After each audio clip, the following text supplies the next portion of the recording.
What do you get when you combine a Division II athlete, a doctorate in physical therapy, and a passion for getting people off the treatment table and back into life? Anybody? No? Okay. You get today's guest, Dr. Andrew Fix, a clinician who doesn't just treat pain. He redefines performance from ice baths to breath work. He's helping people heal from the inside out, and he does it all with a heart for leadership and excellence. Fun fact, Andrew's podcast is called The Code, but today we might just crack a few of our own. And if you're wondering why a chiropractic podcast is spotlighting a PT, well, because great care is great care. And whether it's spinal alignment or movement restoration, we're all in the same game, helping people thrive, not just survive.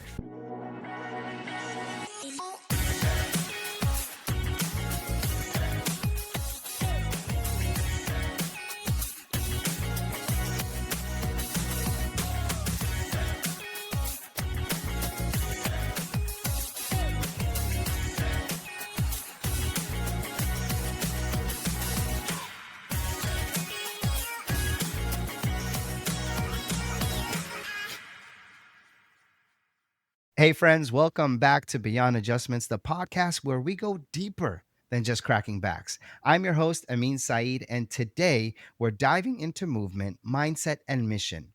Our guest, Dr. Andrew Fix, Clinic Director of Physio Room's Denver Tech Center location, I believe. And he is a board-certified orthopedic specialist, host of the Code podcast, and a strength coach with a passion for helping people take ownership of their health. And let's be honest, he probably has better shoulder mobility than I do flexibility in my schedule.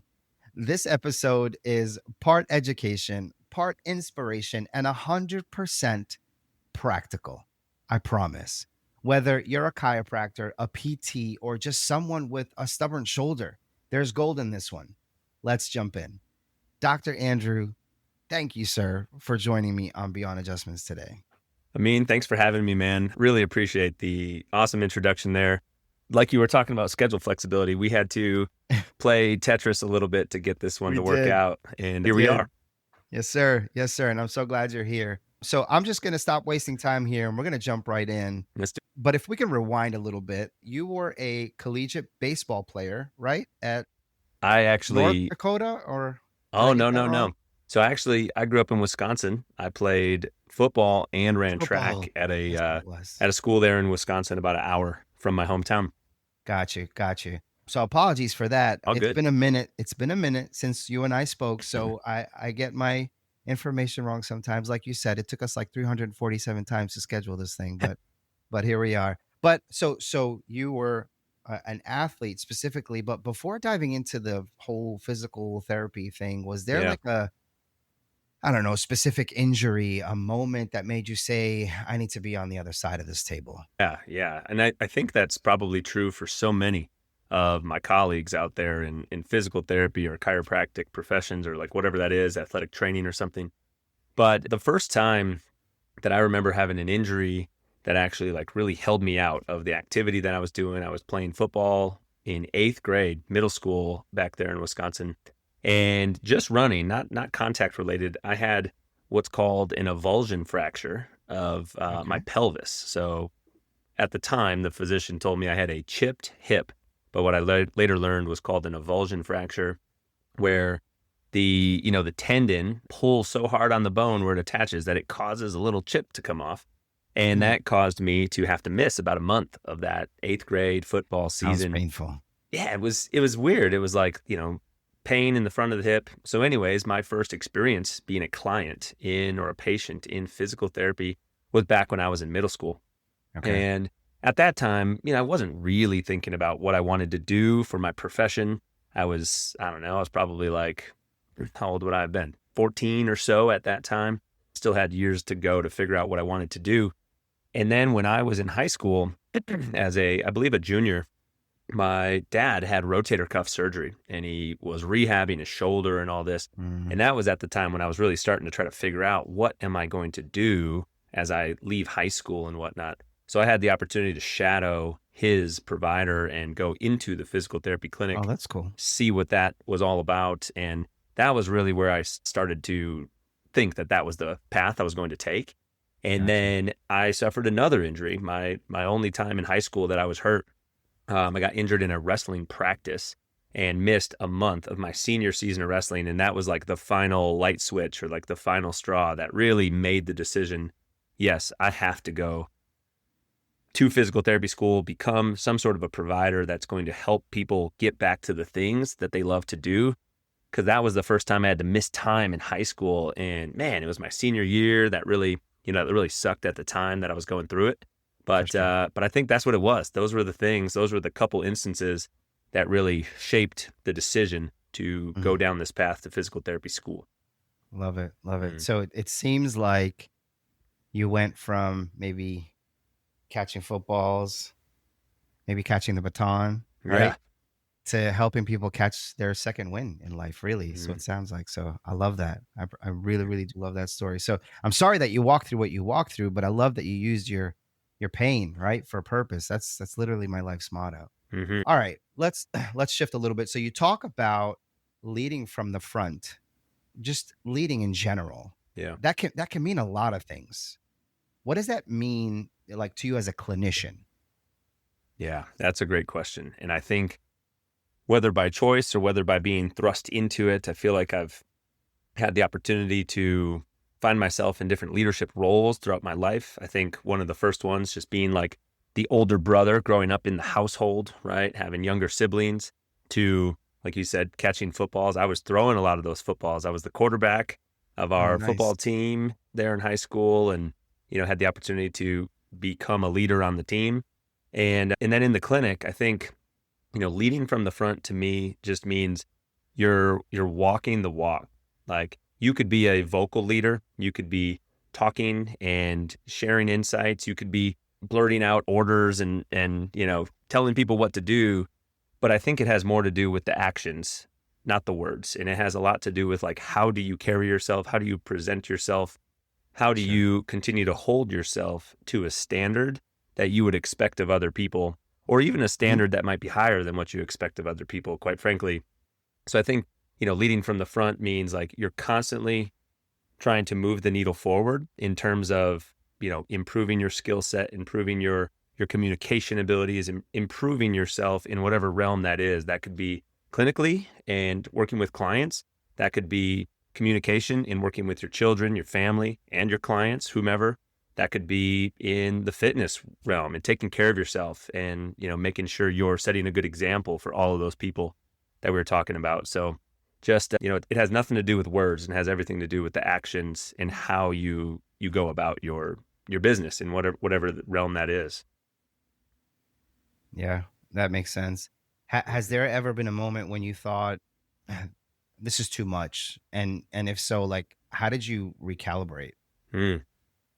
Yeah, I think that's an interesting question. I think I probably tend to, and not just me, probably other people too, I tend to flirt with that line a lot, I think, where, you're trying to burn the candle at both ends, so to speak, in a lot of different areas of your life, and you're trying to say yes to a lot of different things. And sometimes that can leave you feeling pretty mentally fatigued, emotionally drained, sometimes physically drained. And it can feel like, maybe you're flirting with that word burnout a little bit. What kind of prevents maybe the feeling of burnout is there's a huge passion behind all of the things that I'm doing. And I think burnout to me is more when you just don't want to do anymore, like you're mentally done with it. You don't want to keep moving forward. You don't want to keep bettering yourself in those different facets. But I think that's kind of why I'm in the position that I'm in now, why I'm in the practice that I'm in now with Physio Room out here in the Denver area. Was I was starting to feel that in the previous practice that I was with. And Hmm. insurance red tape, hospital limitations, the traditional healthcare model holding back the ability to work with individuals the way that I felt like we were meant to work with them, and adding in fitness and nutrition and how to manage your lifestyle into their care, and not just worrying Yeah. about their knee pain or their back Yeah. pain, but worrying about the human that has those things. And I just kept running into more instances where, I was being told by the people above me from the top of the corporate ladder, like, well, this is the way we do things. This is the structure you have to work within. And then eventually it just became, the point where I said, no, I'm going to go, Yeah. my wife and I are going to move. We're going to go do this instead. And on paper, a lot of people thought that was crazy. I was leaving the corporate, salaried, comfortable position to move to a new state, to take a commissioned cash pay out of Wow. network with the traditional healthcare model style Makes sense. role, and would make that decision 10 out of 10 times again. Now knowing what I know and like looking back on it, would absolutely make that decision again in a heartbeat. Good for you. Yeah, I love that answer. I mean, burnout is real. Obviously, Yeah. it's kind of what we do with it, and it kind of feels like I don't know when you do just one more rep, right, and Hmm. then suddenly you're like part of the floor now, right? Yeah. But yeah, totally get that. Yeah. That's a And good question. the fact that you had the guts to make that move and stand for what's right, really, at Yeah. the end of the day, you advocated for true healthcare when you made that move, in my opinion. So, Yeah. Yeah. It was scary at the time. And, oh, of there were course. some factors that made it feel like there was a little bit of a safety net there. We spent some time living with my in-laws, my sister-in-law and brother-in-law in their basement, so that, the worst case scenario was they weren't going to kick us out. If things weren't working out, we didn't have a mortgage or a rent payment hanging over our head besides a few $100 a month we were passing their way. And that helped us be able to get out here, find a place to live, and, get the ball rolling and let that snowball gain some momentum. And Yeah, that's what happened. So we've been out here 5 years now in the Denver area. that's awesome. Let's talk a little bit about kind of the mind body optimization, maybe touch a little on the clinical philosophy side of things. Oh yeah. This is where you can geek out and I can sit back and absorb it all. So you integrate, and if I'm wrong on any of this, please shut me up. Tell me, I mean, no, this is not what I do. But from my understanding, as a PT or a true PT, I should say, you integrate breath work, you talk about cold exposure, stress regulation at work. Like you talk about all these things, and that's not typical, I would say, for many PTs. And maybe I'm wrong, but what made you explore that Mhm. path? Yeah, it's a good question. And maybe, maybe as I start to answer that, I'll take it just like a step back and say, in a way, I find myself being kind of like degree agnostic. And I guess what I mean by that is I know a lot of great physical therapists. I also Yeah. know a lot of pretty average physical therapists. Yeah. Sometimes that's due to the circumstances and the environment that they're in. Sometimes maybe that's due to the person, but I think maybe the former is probably true. I know a lot of great DCs, doctors of chiropractic. I know a lot of great strength coaches that, like, at the end of the day, the degree is just the license that you have, right? That's Mm-hmm. the degree you got from school. That's the license Mm-hmm. that you hold. But that's just like the bottom of the totem pole in terms of like, well, how do you work? How do you operate? How do you work with clients? And how do you treat as a provider, a practitioner? You got to have a lot of different tools in your tool belt. So, like, for example, if there's a physical therapist that just prescribes basic rudimentary exercises to everybody, and they just come into the clinic and they do the same set of exercises on a post-it note with the aid every day, I think that's pretty ridiculous. I also think that, in my experience, it's pretty ridiculous if you go to a chiropractor and you just get the same adjustments every time and you're coming in 2, 3 times a week and you're just doing that for months and years on end. I don't believe that that's the highest quality of care that we should and could be delivering to the clients we're working with. I think we have to have a lot more tools in our tool belt for that. You need to have good manual therapy skills. You need to have good communication skills. You need to really understand the real root of the why the person is even there in your office, because it's not about knee pain or foot pain or back pain. It's a couple layers deeper than that, why they are actually there. It's what is that knee pain preventing them from doing that they really enjoy or that they really need to be able to do to enjoy their life, right? So Mm-hmm. um, when you can understand that, you can start to treat the person and not treat the condition, right? Because we're Right. treating humans, we're not treating diagnoses. Very well So I think said. that's first and foremost. But with that in mind, like, you can't put a ceiling or put like a cover over like how much you should go out and learn. Like you don't have to be an expert in everything, but what you should at least have is some like exposure to all these different things that can impact the individual in front of you. And that might be heat or cold exposure. That might be nutrition and what are people fueling their body with and how does that impact their healing. That, that might be the movement, the exercise, the stress management and stress regulation. That could be the psychological side of things as it relates to like the relationships in their life and all the things that are going on in their, in their family, in their work, like, because these things are going to impact and have an effect on how they feel physically and the physical aches and pains that they're coming into you for. You can't always just address those things with the manual and exercise-based tools because that might not be the real root of the issue, right? It might be that they're only sleeping 4 hours a night and there's no exercise that's going to get you to sleep 5 hours a night. We need to work on sleep hygiene and lifestyle navigation and calendar management, all this stuff. So I think that's kind of where I decided I wanted to step away from, the more traditional healthcare model because, man, when you're in a scenario where you're working with 2-3 clients at a time or per hour, it's very hard to get into those types of conversations with your clients. It's very hard to get to know them on a deep enough level where they'll share that private information with you. You're just prescribing them exercises or doing hands-on stuff in the short period of time that you have in those appointments. So I think that was kind of where the motivation came from, was like, one, got to remove yourself from the environment to where you can actually work with the people and get to know them. And then two, like, let's get to know those people and why they're there. And then we can start to craft a treatment plan that addresses all the necessary areas of their life, not just what we traditionally think of as the hands-on or the exercise-based things. 100%. So my father recently had back surgery that I tried to have him not go get back surgery because there were other options. Yes, it's needed sometimes. I get it. But anyway, well, he's seeing a physical therapist and he's like, I'm not getting anything. I go in and they tell me to do the same exercises every single time. I could just do this from my couch. I don't need those kind of responses. And I'm like, are they actually giving you what you need? Like, is this the right physical therapist for you? Like, what's, explain to me. Like, anyway, that was a long conversation in and of itself. But then I was like, you know what, let's try something different. I said, my chiropractor does, and I want to say it's called shockwave therapy. Let's give that a try. I mean, it's not going to hurt you, but it could help you.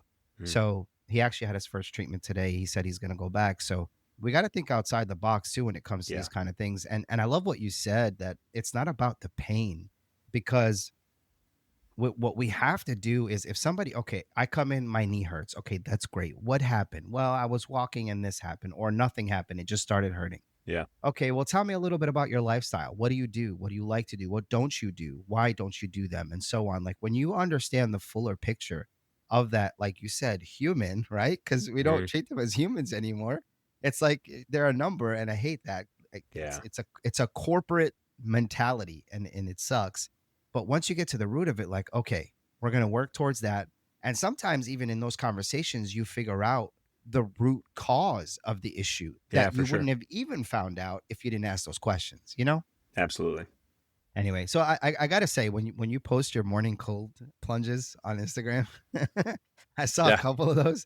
I haven't done cold plunges. I haven't. I want to, but I haven't. Right now, I'm at cold showers for like 30 seconds. That's what I'm doing. But I can literally feel my nervous system get regulated, like from the couch. Yeah, totally. That's anyway, good stuff, man. That's an interesting one of those topics too. I would say, if I'm being transparent, I'm not quite as passionate about the cold plunges as I was a couple years ago. To me, it's more about like the mental side of things, like doing something that's pushing you out of your comfort zone, doing something that you don't really want to do, but you do it anyways. And I don't think, if I'm thinking about some of the literature and stuff, I don't think there's actually that strong of support for cold plunges improving the length of people's lives or anything like that. I actually saw an article the other day. This would not necessarily be a good thing, that in this study cohort that they followed, people that cold plunge versus people that don't, the people that cold plunge have a tendency to eat more calories in the day. And that's not necessarily a good thing, depending on, Hmm. everything else that's going Depending on on. the And type of calories too. right. Yeah. It was like 400 more calories per day. So that's Wow. not a small amount either. So, um, Yeah. cold plunges could be great. Also, I would not say that they're like necessary for everybody by Yeah. any means. I agree. And I like what you said about, I think what it does for me, it kind of shocks me. Yeah, definitely. Again, I haven't done the cold plunges, but if I'm, I'll do a workout in the morning and I'll go jump in the shower. Hmm. But then at the end, I'll just literally turn the water on to Cold. cold Yeah, and just sit there for 30 for seconds sure. and then whimper like a little kid and then get out. But no, it kind of like shocks my system, Yeah, there's some like a hormone jump start. Yeah. hormone benefits that like dopamine release, you feel good. And then there's depending on how cold you got yourself, your body has to work to warm itself back up. So, you potentially burn a few calories doing that. Not as many as the folks in that study were eating back, but Right, right, um right. yeah, definitely. I like to do those too. A little cold end to the shower for 30 or 60 seconds. Yeah, yeah. I'll work my way up to 60 seconds. We'll see. We'll see. Give me a break here. Give me some time. Yeah. Anyway, so let's talk about the nervous system a little bit. Because if your nervous system doesn't feel safe, your body won't heal. And I believe you've said that too. And that sounds simple. It really does. But it's honestly it's so profound. It's huge Hmm. in my opinion. And so I want to unpack that a little bit for folks like myself who don't understand it the way you do. Yeah. Well, and I would say constantly in the learning mode as far as it comes to that. I feel like we're learning things about the nervous system and how it impacts everything that happens in our body every day. But to your point, if your nervous system does not feel safe, your body's not going to want to heal. Your body's not going to want to perform or do the things that you're trying to ask it to do. And that could have to do with pain. That could have to do with activation and recruitment of muscles. That could have to do with, the coordination and motor planning of things and like sequencing of activities. But at the end of the day, we want to downregulate and offload our nervous system so that it Yeah. feels safe, so that it does not feel lit up like a Christmas tree, so that then we can get the body to act and perform the way that we want it to. So like a common example might be somebody has back pain, and every time they try to bend over or pick something up off the floor, kind of go into that like deadlift kind of position or flexion of their back, it really spasms and it triggers and guards. I like to use the term guarding. It causes the Hmm. muscles of their back to guard up and hold on to that tension. So Hmm. then they start to expect that to happen. Like this becomes like a learned response where now you're expecting, before you even bend over to pick something up, you're expecting it to hurt. So now your Hmm. nervous system is like, it's ready for that. Your foot is like waiting over the gas pedal, or like in Family Feud, the family's like hovering over the Yeah. button to press it. Your nervous system is waiting to send out Yeah. the alarm bells of back pain, Yeah. because without our nervous system, we wouldn't feel that pain. The pain is a signal from the brain, right, down to where you feel it in your back. The pain is not from your back signaling up to the brain. Like there's a stimuli that's happening, but the pain signal is a down signal, like Yeah. out from the brain. And what we oftentimes want to try to do is like, we want to get those tissues to relax. We can use certain tools like breathing strategies to help kind of calm the person's nervous system down. And then from like an exercise or a movement standpoint, a lot of times what we want to do is we want to get the person to do something, anything that they can do that does not trigger that same guarding or spasming response, to show them and show their nervous system, hey, it is okay to move. Mhm. It's, you know, movement is not the enemy here. Certain movements you're very sensitive to right now, so we may have to work around those. We may use other tools that work on the nervous system, like in the rehab world, the term reciprocal inhibition gets utilized a lot. And that means where if my bicep has to do work, my brain needs to send signals down to my tricep to tell it to relax so that the bicep can do its job and flex the elbow. Because if the tricep was also engaging at the same time, it would prevent the bicep from doing its job.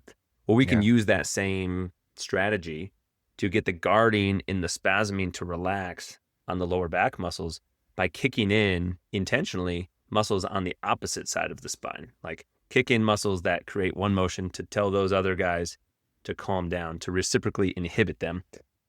And then of course, there's a lot of other tools you might use some hands-on work, some cupping, some dry needling, like whatever that Hmm. might be, to try to Hmm. provide an input to downregulate the nervous system, create that neurological reset and calm things down so that Yeah. we can get the person moving. Yeah. Well, and let's be real, like the body's an orchestra, right? Yeah. The nervous system is the conductor. Hmm. And sometimes that conductor needs a deep breath and a protein bar. Anyway, and, Yeah. and whether it's chiropractic care or corrective exercise, the goal is the same, right? Restore that rhythm and make sure the brain and body are having a healthy conversation. Yeah. I like that. Yeah. I like that Yeah. analogy a lot. Yeah. All right. So you're the man behind the Denver Tech Center Clinic, right? But Physio Room has other locations across Colorado. Yeah. How do you stay synced with a growing brand while keeping the culture real and local, I guess? Mhm. And this is where I just want to start talking about kind of the business leadership aspects Yeah, sure. and multi-site collaboration. But yeah, if we can get into that a bit, how do you keep that synced? Yeah, it's interesting. It's interesting. And the way that I sort of view my role within our team here at Physio Room is more on the second side of that. Like it's more as the entire thing, like the entire operation of Physio Room. And I view sort of my role as the director, or whatever term you want to use, manager, leader of that one location. I kind of view that as like a secondary role, because at the end of the day, like we have three primary locations. Technically, at the moment, present day, we have 4 points of service, but it's really three locations. We have two in the south part of Denver. One is in what's called Highlands Ranch, Colorado, straight south of Denver.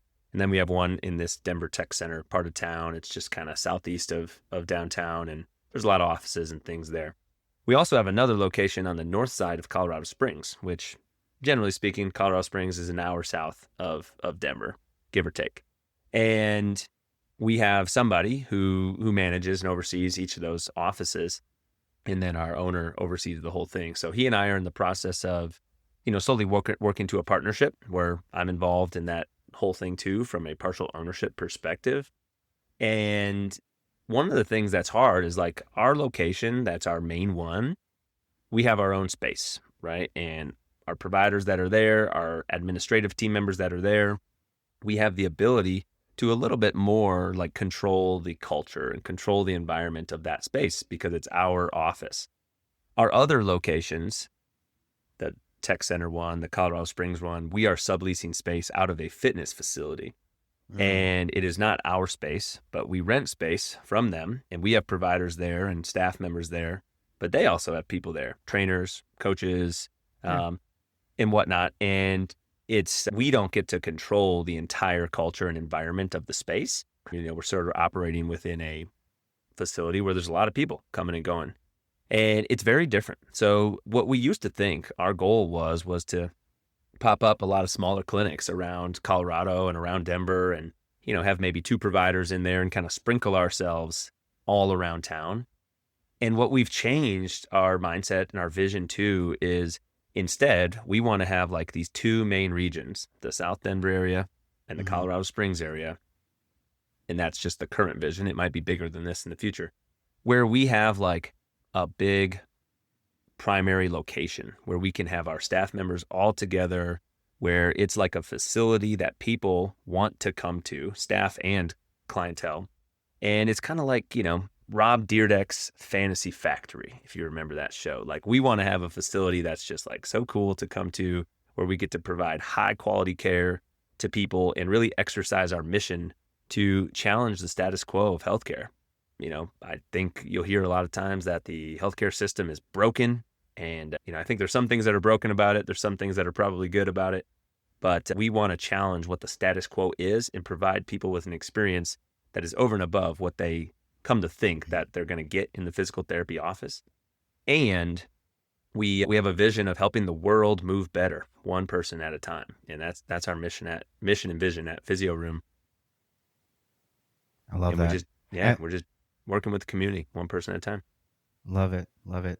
What does collaboration look like though, kind of between the site leaders? Do you Mm, have like weekly huddles, shared yeah. systems, smoke signals? Like what Yeah, what do you exactly. got? So, I mean, we use software and technology like probably everybody else does. Just like for internal team communication, we're currently operating with Slack, and we send a lot of messages back and forth. A lot of that could be, collaborating with the other therapists on the team over clients' care to make sure we're giving them the best that we can, making sure we're not missing something and using each other's brains. But we have a meeting each week. We actually start the week off on Monday mornings with a meeting of those different site leaders, like you mentioned. So we're doing that on a Zoom call. And then our leadership team also meets on Tuesday. So at the moment, that's only like one person different in those meetings. But we just recently promoted somebody into the manager role of one of those locations. So Nice. we haven't yet doubled them up on having more meetings. But because what we talk about in our meetings about like the different locations is like, how are we supporting the people? Of course, we have to talk about numbers a little bit, like, how is the business doing, so Of that we course. can make sure we can keep the lights on and take care of Yeah. people, and because the margin supports the mission. But then what we're talking about in that like leadership meeting, the other one, is kind of like bigger scale from that. That's where we're talking about the finances of the locations and, Mm-hmm. are we going to be trying to move into this building or open up a new space? We're not really talking about the people on our team in that one. We're more talking about the organization as a whole, versus the other one. We're more talking about how can we support our people and who's struggling with something, who's doing really well with something that we need to recognize, and how do we take care of those individuals. Yeah. I imagine it's like an Avengers style team up, right? Everybody's got their superpower, but alignment is key to saving the Mm-hmm. city or at least getting people pain free. I know, dude, I 100%. have dad jokes. They really suck. You just have to bear with me and you'll get through this podcast, I promise. But It's great. all right, what have you done in like intentionally to make the DTC clinic feel like its own thriving community? Oh, yeah, that's a great question. Well, like I said, it's inside of a fitness facility. And I try to have as best of relationship as I can with all of the people that are in there, all the coaches, all the staff members of the other companies that are there in the same space.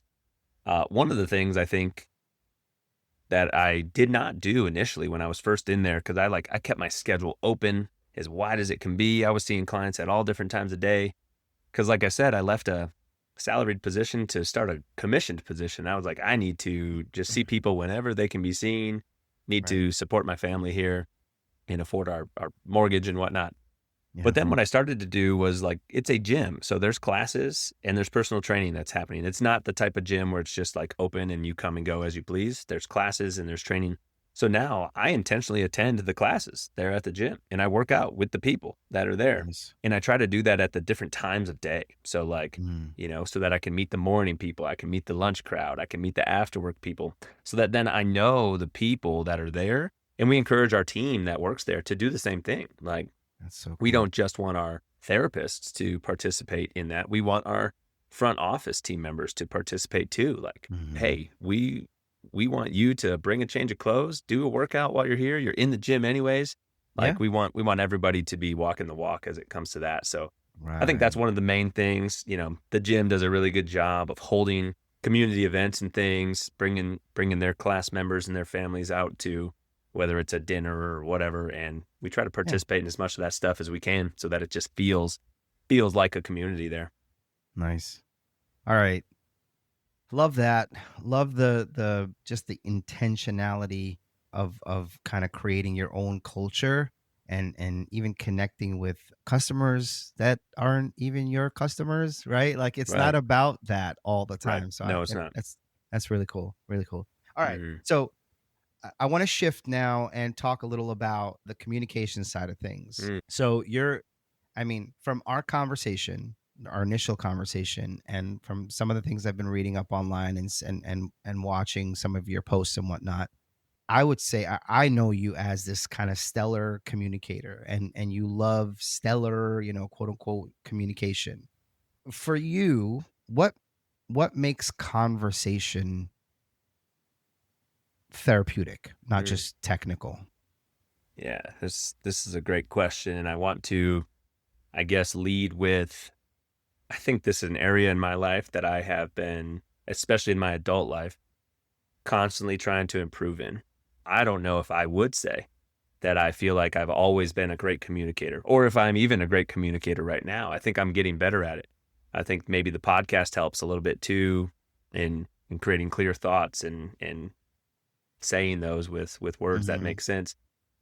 But I think at the end of the day, so much of it has to do with one, listening, Mhm. but listening to listen and to understand, not listening to respond, and Mhm. not being so quick to respond when somebody tells you something. Like, actually hear the words that they said, think about them, and then craft a response that's appropriate based on what they told you. And Mhm. sometimes that response could be sharing a thought or an idea. A lot of times that response is better asking a question, right? Asking another question, a clarifying question, or Yeah. even restating what that person said so that you can They know you confirm with heard them. them Yeah. that you understood what they were trying to communicate to you. Mhm. And I think a lot of times in my life, I have listened to respond to the person rather than listening to listen to what they're telling me. And I Mm. think sometimes as a provider, you feel like, well, I'm the one that has the information here to share and to give you, and it's my job to do this. But one of the most important things I think that allows us to challenge the status quo and all of this is we have the ability to give the person the time to spend with them, to hear them, and to get to know them and craft a relationship with them. I think I remember hearing a stat that like the average amount of time that it takes for the patient or the client to be interrupted by the provider when they're in their doctor's office telling them what's going on is 18 seconds. Jeez. So if that's the idea, right, you go in to see your doctor and you only have 18 seconds to tell them the story of what's happening and what you're dealing with before Yeah. they interrupt you and then they start steering the conversation, that's not a lot of time. But Yeah. most of the time you go to your primary care doc and that's like an 8-minute appointment, right? It's you sat in the Mhm. waiting room and then you saw the doctor for 8 minutes. We get an hour to work with people one on Mm. one. So I try really hard and I'm trying to get better at that, like listen to the person, let them tell their story, ask clarifying questions, and really kind of Mhm. like peel the layers of the onion back to understand what's going on. And I think one of the things that also, like you mentioned, like therapeutic communication, without sharing any like personal details or anything, this actually just happened yesterday. I was working with a client and she's sharing with me about what she's been feeling physically since her last appointment. But I also know that she and her husband are going through some challenges. And both of these individuals are clients that I have the opportunity to work with. Mm. And both of them have shared some personal stories about the challenges that they're going through in their relationship. And of course, I'm keeping that separate. I'm not like telling the one person what the other one said. Right. But yesterday, the woman I was working with, she actually started to tear up a bit about what she's going through mentally and emotionally in her Yeah. relationship. And of course, that can impact what's going on with her physically. But once she started sharing that with me, my questions about like, okay, let's start assessing your back or your hip, like all that went out the window. And the plan that we had for the visit all went out the window because she opened that door to start that conversation. And I wanted to give her the opportunity to walk through it if she wanted to. Right. Yeah. And, then I just asked her another question and sort of shared like, man, I'm sure that's really hard what you guys are going through. And we had a very different conversation than what I thought we were going to Mhm. when the appointment started, because that was what was weighing on her at the time. And so, anyways, I think that's some of what it is. Like, if you share a struggle you're dealing with someone and they just like blow by that Yeah. and move on, like continue keeping the agenda rolling, that doesn't feel very good as the person who Yeah. tried to get something Yeah. off your chest and then that door was just closed right in your face. Mhm. So, and Mhm. I think I've probably done that to people in the past. And I'm trying to be better about like just making sure, where did that person need to take this conversation?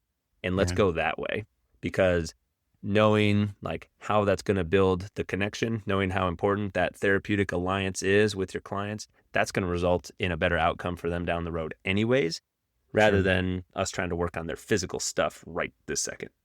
True. Very true. When you said that we shouldn't listen to respond, Mm-hmm. kind of took me back to kind of early on in my marriage where it's literally all I did. It's like just you listen, listen, listen, and then you're just ready with your answer. But Yeah. your answer is actually in response to something they said in the beginning of what they were Mhm. trying to, Yeah. yeah. And it's like, what are you talking? Like, I didn't even, it's that kind of thing. And let's be honest, right? No, I guarantee you, none of your patients ever said, wow, that mobility exercise really touched my soul.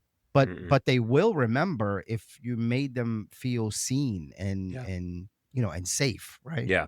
100%. And we have some Yeah. providers on our team, and we're so grateful for this, that do such a good job at that right there. Like, their clients know how passionate that individual is about working with them, Yeah. helping them achieve their goals, makes them feel heard and seen. And those people, like those providers, man, the clients they work with, they show their appreciation all the time. They're bringing in Hmm. thank you cards. They're bringing in baked goods. Like, they're bringing in all sorts of stuff. Yeah. There's other providers that are phenomenal clinicians, but maybe they don't do that part as well. Not as many baked goods, not as many cards, whatever. Every provider on our team is a phenomenal clinician.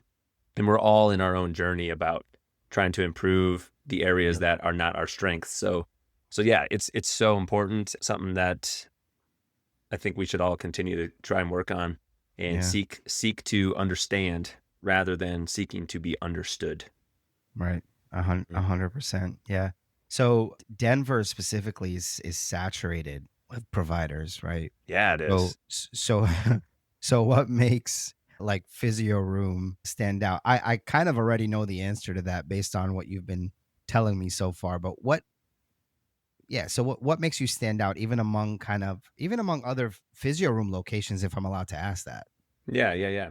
Well, I think, yeah, each location kind of has their own flavor with the different providers that are there and the different team members, not just the providers. We have other people on the team besides the providers Mhm. that are there.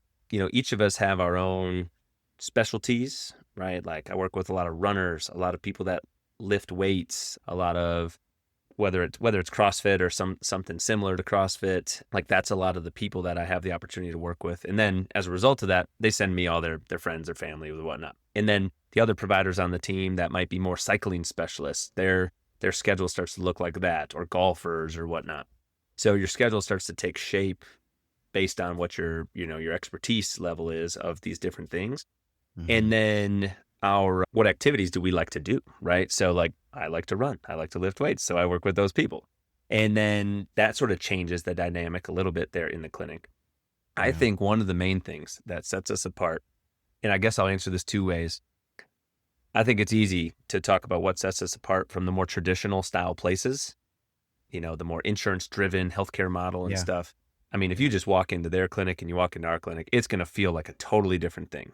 Ours is going to feel more like a fitness facility with providers who are doing the stuff that their clients are doing. We're not just having people go through the same post-it note of exercises every time, and it's going to Mhm. feel that way. Mhm. It is going to also, feel like a place where hopefully, like, we're on time for all of our appointments. The interaction there in the lobby is very personable. You're not like, it's not feeling like this sliding glass window thing when you walk up to the front Yeah, desk yeah. at the doctor's office. It's like you Yeah. walk in and the person behind the desk is like, Amin, what's up, man? How's your Yeah. how's your Thursday going?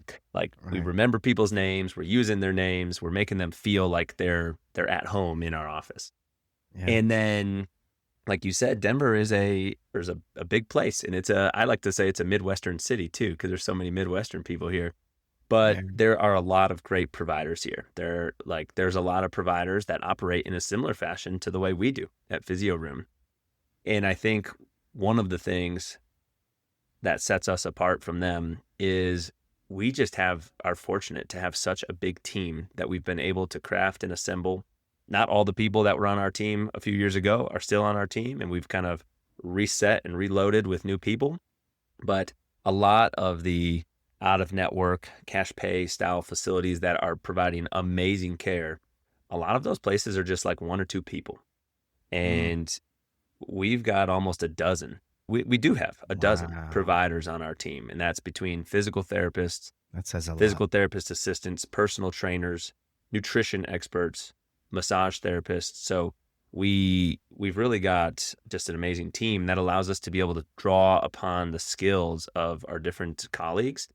So if Mhm. one of us is struggling with a client, we have another provider that probably has a different point of view that can really step in versus trying to be an expert in everything, right? Like you Yeah, can't be an expert in every activity, in every correct. diagnosis. It's just kind of unrealistic to be able to do that. So we don't try to do that. We try to just be really good at what we're really good at. And our other Mhm. providers are really good at what they're really good at. And we utilize that expertise as a team. Love that. Yeah. I got a hard question for you. Yeah. Let's bring it on. What's the hardest lesson you've learned about building trust Mm. fast with new patients? It's not easy to build trust. No, it's not easy to build trust, and not even just with clients, but also with team members and stuff. I think in a weird way, it's almost harder with the team to build trust with the team members than with the clients. It kind of depends on how did that client wind up there in the first place. If Mm, they were someone that was referred by their friend or family member and like highly recommended to come there because of their great experience, that person's walking in with like already a base level of trust in you that somebody else instilled in them, right? Their mm, brother sent them in, told them how great you were, and they already have like some level of trust established with you because of what they were told. Versus if someone finds us online, they've never talked to us before, they don't know us, that person's coming in a little bit more unsure exactly what to expect. And I think it's really hard to build trust quickly. You can lose it very quickly, much faster than you can build it. And it takes a lot of deposits right into that person's emotional bank account to establish that level of trust. I think a lot of it just boils down to setting and managing and delivering on the expectations. You know, telling them what they should expect and then delivering on that. Like letting mhm. them know your appointment is at 11 o'clock and then you showing up at the front desk at 11 o'clock, greeting them with their name, bringing them back, hearing their story, and, asking them what they're hoping to get out of that visit today, laying Yeah. out what that visit's going to look like, delivering on hopefully what they told you they were hoping to achieve. And then you tell them, hey, I'm going to follow up with you with an email of these main things that I want you to do between now and the next time you come back. Getting them that email in the time frame Mm, that you told them you would get it to them. So like set the expectation and do it meet so it. that you Yeah. establish those little micro points of trust. Yeah. And then those continue to build and stack over time. I think that's what comes to mind. Yeah, you said something. You didn't fly by it, but you said it really quickly. You said ask them. It doesn't matter what it is. You said ask them. And because sometimes the difference between retention Mhm. and regret really Mhm. is just one meaningful question Yeah, asked at the right time. And if you're asking questions, then that means you're interested in whatever it is, mm. right? Yeah, It could 100%. be your patient, it could be your friend, it could be, it doesn't matter. If you're asking questions, that means you're interested and you want to know more, you want to understand more, you want to dive deeper. So I'm gonna repeat that last statement because it just hit me like the difference between retention and regret is just that one meaningful question Mm. at the right time. Yeah, So anyway, chiropractors take notes honestly because this kind of intentional communication builds the trust that keeps patients like on their care plan and off totally. symptom roller coaster. So yeah, let's keep those lines of communication open, really. Yeah, for All sure. right. Sorry, were you gonna say something? No, well, I mean, I think that is so true and so good. And like, just imagine to yourself, like, and you might have these scenarios. Someone listening to this might have these scenarios. Like, how does it feel when you're in a relationship with somebody? This might be a Mm, friend, a family member, a significant other. hmm. If you're always the one that's asking them things, if you're always the one that's trying to make the contacts, makes the reach out, start the conversation, set up the plans to hang out with a friend of yours, like you're always the one that's showing the interest, but it never feels reciprocated back. That does not feel very good. It's Right. the same thing in the relationship with our clients. Like it should be about them. They're the ones paying you to come into Hmm. your office. Like it's about them. So if they clients do this a lot of times. They're so good at it. Clients want to get to know us. They will ask us questions. They'll ask us about our families. They'll ask us about what we're doing on the weekends. We need to ask those questions back, or different questions. Like, we need to show that interest back to them. Mm. Otherwise, they're going to stop coming in, right? At a certain point, because they're like, man, this person doesn't really care about me that much. They're not showing a lot of interest in me. Yeah. So That's yeah, good. it's just so important what you just said. Yeah, that's good. That's good. All right, I want to talk a little about the future Yeah.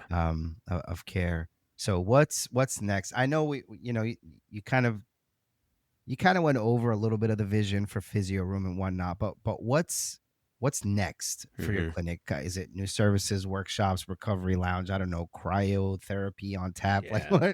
what do you got? Yeah. Good question. So, I mean, I think at a certain point right now, we feel a little bit cramped for space in like Hmm. some of our spots. So, like I mentioned before, some of our vision is to expand Yeah. and have like a larger, more flagship style office in Denver and South Denver, and then down in Colorado Springs. We're very close Okay. on that happening in Colorado Springs because of a scenario that just presented itself. The gym that we're inside of is looking to sell. And Oh, rather than letting some nice. other gym come in and buy it, we're going to potentially take over that whole space. Sweet. So that might happen a little sooner than we planned, but that's, we'll take advantage of the situation that Yeah, presented yeah, yeah. itself. Yeah. And I think in that's exactly what we want to have. Like, we do have a sauna in two of our locations, but not in all of them. Like, so we want to have the sauna, the cold exposure. We'll probably go more the cold plunge route rather than the cryotherapy chamber route. We want to make sure the services that we can offer to our clients are consistent from location to location to location. So whether that means we obviously have physical therapists, but also having a massage therapist, also having personal trainers, also having a nutritionist on staff, or a dietitian or something, so we can cover all those buckets. And then we're just constantly trying to improve from a skill set standpoint what Yeah. our providers are doing, whether that's continuing education or whether that's trying and experiencing new things. I'm actually meeting with somebody next week to discuss shockwave implementation into our practice. I've had the opportunity to utilize that as a client myself, and I want to, we're going to potentially trial out a machine to consider bringing that in-house, so that's not Nice. something we need to refer out for anymore. Yeah. So Yeah. new services, new locations, I think is the main most exciting one. And then as we get those new locations, we're going to need to continue to grow and expand and fill that up, and bring more talented people onto our team. You ever think about getting a chiropractor on staff? So it's funny you mentioned that. We actually have had a chiropractor on staff in the Okay. past, and the provider that we brought onto the team, he was one of these chiropractors who is a very rehab based provider. He has the hands-on skills to do the adjustments, but the way that he treats and the way that he prescribes the plan of care to clients is not like, keep coming back for adjustments. It's, let's go out to the gym. Hey, we did this adjustment. Now let's go out to the gym and work on the movement and exercise side of things that's going to complement this. He's quite the athlete himself. He's actually one of the several people that has joined our team, spent a period of time with us at Physio Room, and then has gone on to start his own practice. So Mhm. we've had a few people that have done that, and of course we're wishing nothing but success for him and the other Of folks that course. have done that. And then one of our locations, our main one, we actually share the office with a chiropractic group, Okay. and they're a totally separate business from us, but we do have such a lot of cross collaboration of clients. So yes and no, sort of to your question. If we find the right Yeah. person, it doesn't really matter to us what degree they hold, but are they the right fit for Hmm. joining our team? Hmm. And Yeah. maybe the model is kind of what you already have going, which is a shared space with another chiropractor, like Yeah, having one. totally. Yeah. But yeah, Yep. we're very open-minded to the cross collaboration and That's clients working great. with different professions. Absolutely. That's great. That's Yeah. great. So, in your view, where is healthcare or the healthcare industry as a whole? Where do you think it's heading, especially kind of like movement focused, proactive care? hmm hmm I actually think, and maybe it's partially because this is the world that I'm in, I actually think that side of things is heading in a great direction. I think there are more and more offices and providers that are stepping away from the traditional model and instead operating in a fashion like what we're talking about, like more true whole person focused healthcare, whether this is direct primary care offices or Hmm. functional medicine style offices or naturopathic or like whatever you want to talk about, physical Yeah. therapy, chiropractic. I think Mm. more people are moving away from scenarios where they don't feel like they can work with clients the way that they feel like they should be able to. And they're Hmm. opening up their own place to do that or joining a place like Physio Room to be able to do that. So I Right. think that's heading in a great direction. I also think healthcare is moving in a direction that is more driven by the patient, by the client, by people becoming educated about what goes on in their body, by becoming educated about the food they put in, about the exercise. Yep. They're reading things online, they're listening to podcasts. So Yep. I think the average consumer of healthcare that steps into their physician's office, like, feels more educated than they used to. And I think no Mm. longer are the days where like you just walk in and you just do exactly what the doctor tells you without questioning it.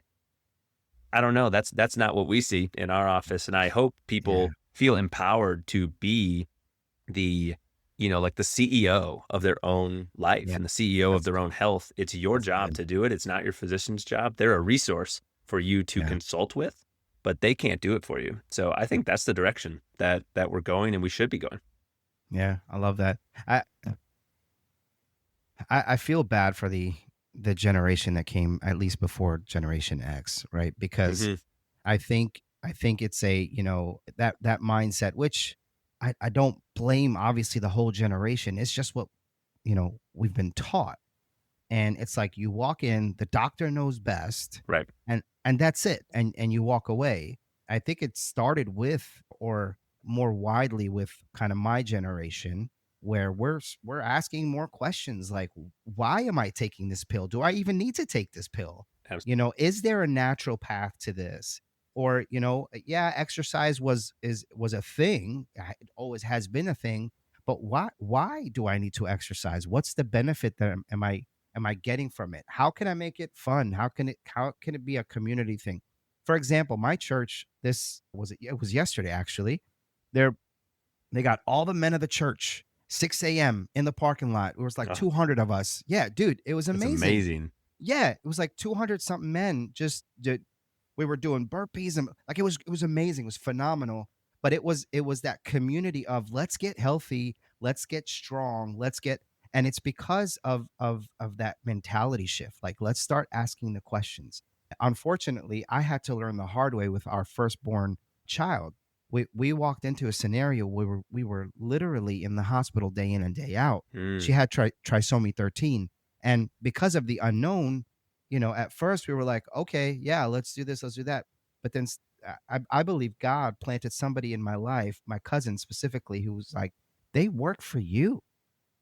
Ask them questions. Why are they doing this? And that's when we put a stop to most of it. And we're like, no, like, this doesn't need to happen. Why are we doing this? No, she's not a test subject, right? Like, that kind of thing. And yeah. that's where my mentality shifted. It's like, look, yes, we have one of the best medical industries in the world, especially when it comes to acute care, right?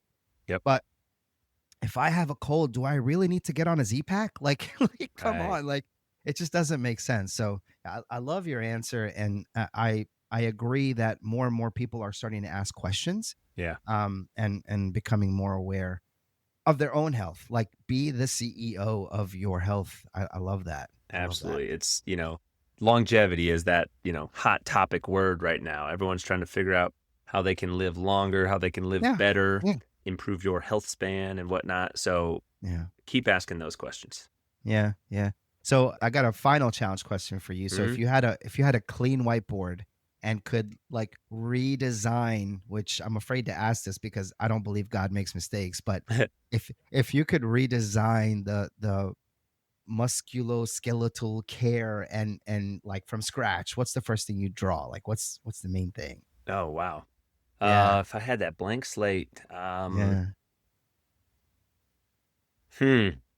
I mean, the first thing that comes to mind, I don't know if I had more time to craft an answer, I don't know if this is what I would say, but I think one of the first thing that comes to mind is like, let's start with the person and not with the imaging or something I like was that, right? Like, hoping for that answer. Yes. so often the common pathway that somebody might get into our office or even a chiropractic office or something is like, you have something bothering you, you go see your primary care, they tell you to rest or they prescribe you a leave or something, you take that and it feels better when you're taking it, but then it comes back because you didn't really address the Yeah. issue. And then Yeah. they maybe refer you to a specialist.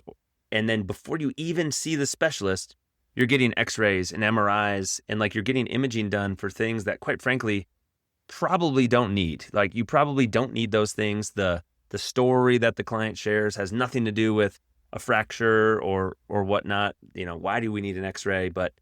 sometimes the answer is, oh, well, really, we want you to get this MRI, but the insurance won't approve it unless you have an x-ray first. And it's just all this Mm-hmm. stuff, right? That doesn't make sense. And instead, like, can we just listen to the story that the person's telling us about what's going on Mm-hmm. and then make a decision based on what we think is best course of action based off of that, based off of the Mm-hmm. subjective and objective assessment of that person?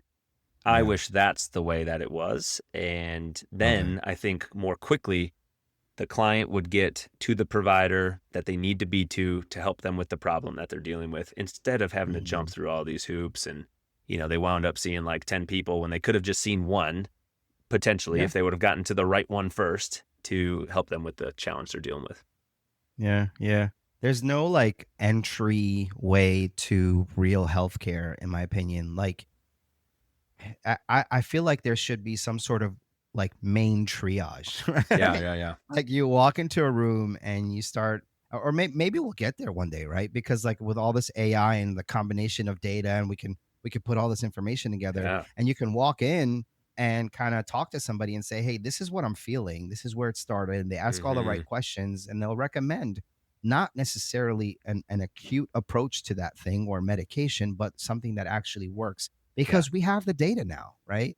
So anyway, Yeah. honestly, your Naturally. answer, yeah, go I ahead. mean, naturally, we all come to this with our own bias based on our own knowledge and experience. Like if I'm talking to somebody at, you know, out in the community and they're starting to share their symptoms with me, of course, I'm gonna first think about like, are we the best person for you to see? Like, we can help you with this problem. That doesn't mean we're the Yeah. only ones that can help you with this problem. That you might be very well off going to the Yeah. chiropractic office or seeing a Hmm. massage therapist or Yeah. working with a Yeah. great strength coach or personal trainer. So Yeah. yeah, I think that if we had that like overall triage that could, like you said, ask all the great questions and Yeah. get you steered in the right direction, that would be amazing. Yeah. Yeah. It's like a know your role situation, right? Mhm. Yeah. Yeah.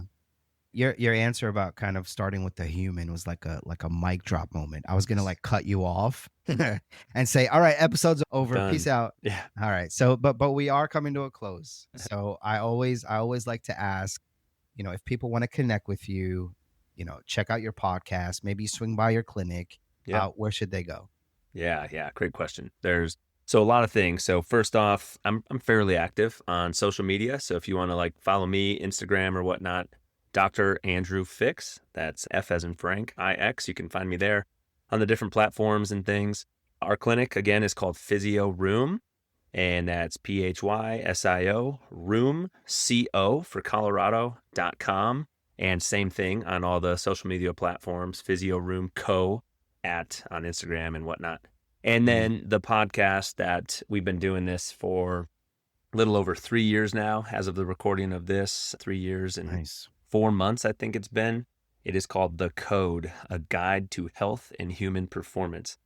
And it is such a passion project. I mean, we'd love to Yeah. have conversations just like this, where we're Yeah. talking about how people can optimize their health, optimize their life. And there's a lot of awesome interviews on there with very smart individuals. And again, that's called The Code. And you can find that on all the different podcast platforms or YouTube and whatnot. And then on 200 episodes on that bad boy. So Nice. we're trying to have great content for you guys. That's awesome. I Yeah, love that. thanks for that. And I'll have all that information in the description wherever you're listening or watching this. So, but what's one piece of advice you'd give to a clinician who wants to build both a great career and a meaningful life, really? I think we've had a lot of students in our clinic shadowing recently. So I feel like I've been Mhm. starting to have this conversation with a lot of people, whether they're high schoolers or college undergraduates or whatever age they are. Mhm. And I think nobody goes into a profession like this without having some desire to help people, right? I was just hearing this today. I asked somebody, why do you want to go become a physical therapist? They're like, well, I want to help people, Andrew. And I'm like, you can help people doing a lot of things. Realtors help people. Auto mechanics help people. The cashier at the grocery store, if it's not automated and you're checking yourself out, like everybody helps people do something, Yes. right? So like it has to be Yes. more than that. It has to be more than I want to help people, because then you could go do almost anything and you could argue you're helping people. Yeah. Why do you want to do that? Like, what's the deeper meaning?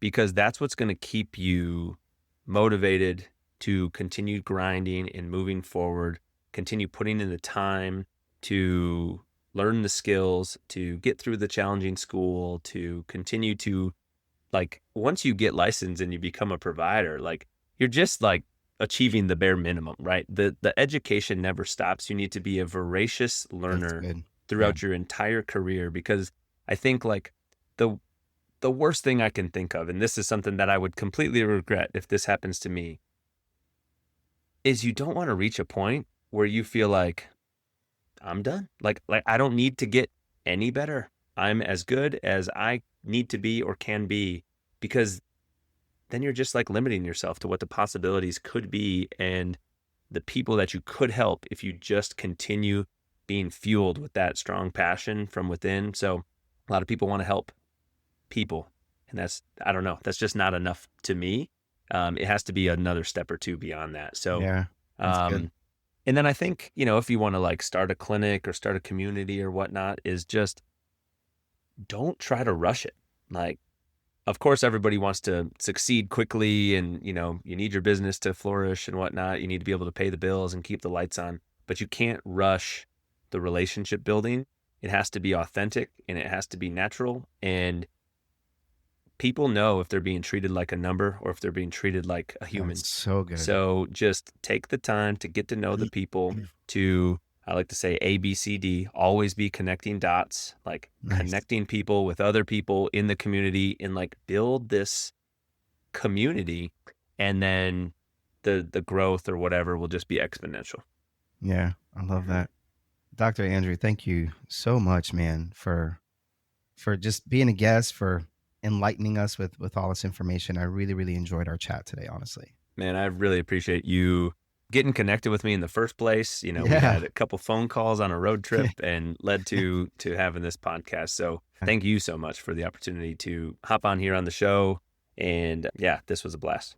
It's my pleasure, man. And y'all, that was like a movement masterclass meets life coaching meets, I don't know, shockwave therapy slash cold plunge pep talk. I don't know. It was amazing. And a huge thanks to Dr. Andrew Fix for being such a grounded, honestly brilliant voice in this space. And to all our chiropractic friends tuning in, this episode is a reminder that PTs and DCs aren't competitors.